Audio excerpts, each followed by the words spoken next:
الحمدللہ وحدہ والصلاة والسلام علی من لا نبی بعد اما بعد فاعوذ باللہ من الشیطان الرجیم بسم اللہ الرحمن الرحیم لئن شکرتم لأزیدنکم صدق اللہ العظیم۔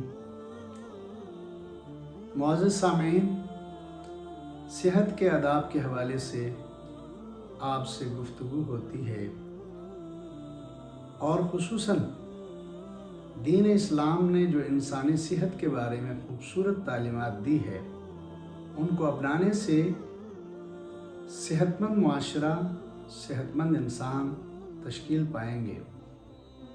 اس حوالے سے دین اسلام کا ایک خوبصورت جو اصول ہے، وہ یہ ایک ایسا اصول ہے جس سے یہ بات بالکل واضح ہوتی ہے کہ ہمارا دین اسلام ایک دین فطرت ہے۔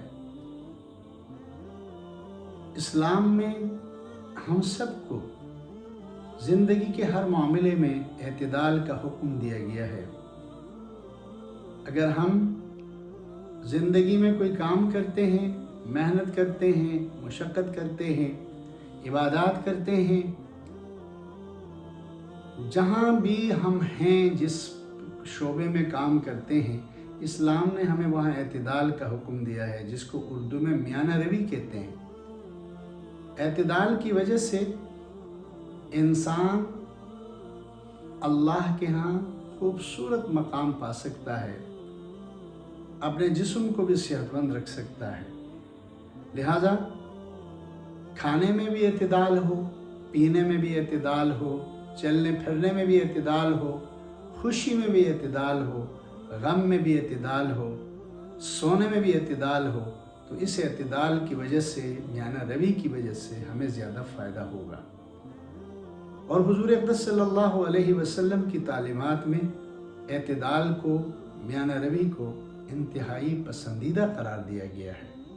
ایک حدیث میں نبی کریم صلی اللہ علیہ وسلم نے سلمان فارسی رضی اللہ تعالیٰ عنہ کے کہنے پر بتایا کہ انسان کے جسم کا بھی اس پر حق ہے، اپنے جسم کے حق کو ضائع نہ کرے۔ اگر جسم کو کھانے کی ضرورت ہے، اس کو کھانا کھلائیں، پانی کی ضرورت ہے، اس کو پانی پلائیں۔ اللہ تعالیٰ نے انسان کے جسم کا اس کے اوپر حق رکھا ہے، اور اس حق کے لیے تو انسان کھانا کھاتا ہے۔ یاد رکھیں، انسانی صحت کو بنانے کے لیے کھانے اور پینے کا بہت بڑا دخل ہے۔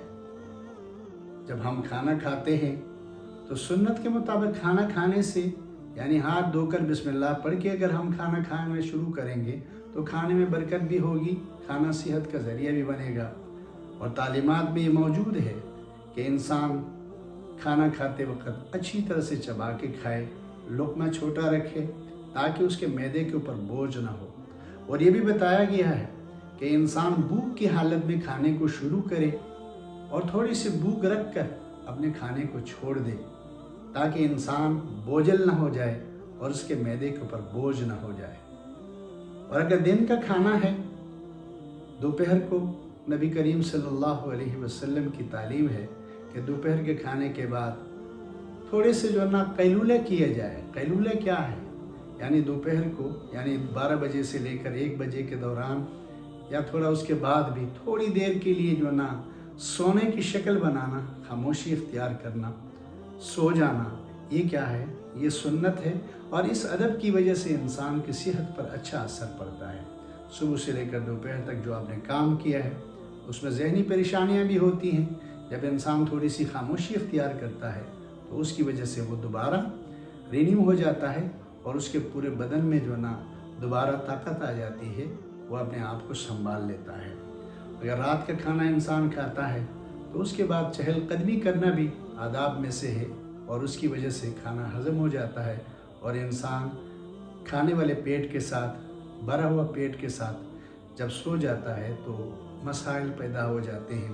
جب انسان چہل قدمی کرنے کے بعد سو جاتا ہے تو کافی معدے کے لیے آسانی ہو جاتی ہے، اور انسان کی صحت اس کی وجہ سے بننا شروع کرتی ہے۔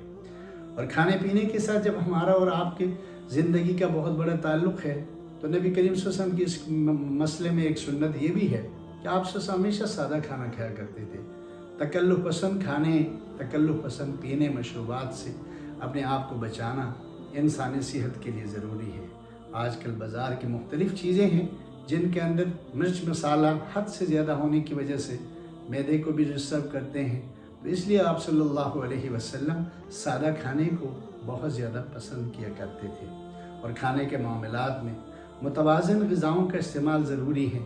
غذائیں سادی بھی ہوں اور اچھی بھی ہوں اور تازی بھی ہوں، ان کا استعمال کرنے سے اللہ تعالیٰ صحت عطا کرتے ہیں۔ اور اس کے علاوہ جب ہم اور آپ آرام کریں تو آرام کے اندر جو نا یہ بہت ضروری ہے کہ انسان کی نیند پوری ہو۔ اللہ تعالیٰ نے رات کو نیند کے لیے پیدا کی ہے، اور اس میں جب انسان آرام کرتا ہے، بھرپور نیند کرتا ہے، تو اللہ تعالیٰ اس نیند کی وجہ سے انسان کو صحت عطا کرتے ہیں۔ اور اس کے علاوہ جو نا بھائی اپنی زندگی میں صبح فجر کی نماز کو لازمی جو نا مسلمان اپنی زندگی میں شامل کریں، اور اس کے بعد تھوڑی سی ورزش کریں، یا اس کے بعد تھوڑی سی واک و چہل قدمی کا انتظام کیا جائے، تو اس سے انسان کی صحت کے اوپر بہت اچھا اثر پڑتا ہے۔ بلڈ پریشر کے مریضوں کے لیے، خصوصاً شوگر کے مریضوں کے لیے یہ انتہائی ضروری چیز ہے۔ اور اس کے علاوہ نبی کریم صلی اللہ علیہ وسلم کی زندگی میں جو چیز نظر آتی ہے وہ حضور صلی اللہ علیہ وسلم کے ایک جفاکشی ہے۔ آپ صلی اللہ علیہ وسلم آرام طلب نہیں تھے۔ ہمارے نبی نے محنت کی، ہمارے نبی نے جفاکشی سے دین کے لیے محنت کرتے رہے، اور یہ چیز حضور صلی اللہ علیہ وسلم کی زندگی میں نظر آتی ہے۔